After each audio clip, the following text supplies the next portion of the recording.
Susan Stamberg has been on vacation, but she's back now, and vacation always gives one time to think a bit and reflect.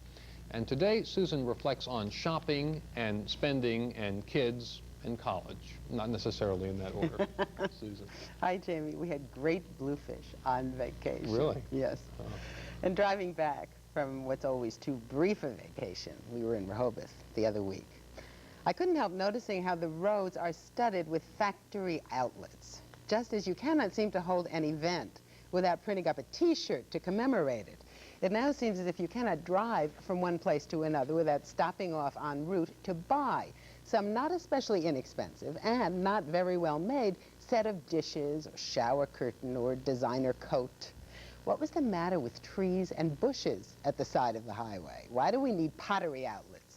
The very morning of our drive, I had read a New York Times story about the State University of New York Buffalo's plan to build a shopping mall on its Amherst, New York campus. This is a fairly new campus. It's pretty anonymous, very antiseptic looking. I've been there. And it is far enough away from the city of Buffalo to make students there who are without cars feel isolated. So the thinking is that a mall, a $6 million retail complex with stores, services, restaurants, will be a kind of anchor for students. Convenient, obviously, but also socially useful. One of the mall makers says that it will enhance student life, build friendships, bring students together, and add to school spirit. That is a lot for a bunch of stores to do, don't you think? But an undergraduate at Buffalo said that it is sad to think of a mall as the focal point of the school. Scholarship should be the focal point, she said. It's a perfect commentary on today's society. Instead of being mind-oriented, we are money-oriented.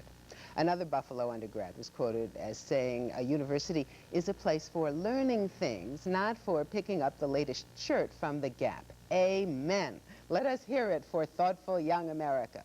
Is this all our young people know how to do in order to have a good time? Go out and hang out at the mall?